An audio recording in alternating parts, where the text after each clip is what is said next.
নবী লোকমান হাকিমের তার সন্তানকে করা উপদেশগুলি আমি আল্লাহর কাছে এত পছন্দ হয়েছে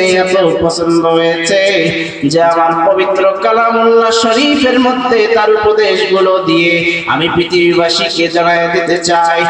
পৃথিবীর মানুষ, লোকমান হাকিম কোন নবী না, লোকমান হাকিম কোন পয়গম্বর না, লোকমান হাকিম সাধারণ একজন মানুষ, যে মানুষের উপদেশগুলো আমি আল্লাহর কাছে এত পছন্দ হয়েছে, আমি আল্লাহ রাব্বুল আলামিন লোকমান হাকিমের নামে একটা সূরা পবিত্র কোরআনে দান করে দিলাম। সুবহানাল্লাহ।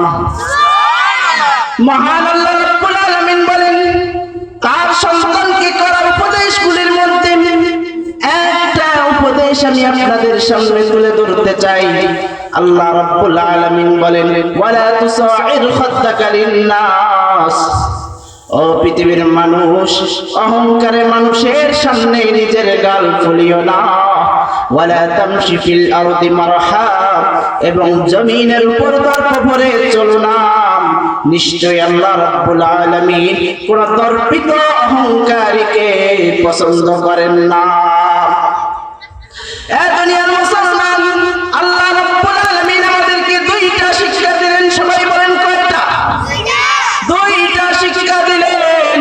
আল্লাহ জানায় দেয়, ও আমার বান্দারা, মানুষের সামনে অহংকারের সাথে কথা বলা যাবে না এবং জমিনের উপর অহংকারের সাথে চলা যাবে না। এবার আসেন, তাহলে কিভাবে চলাফেরা করব?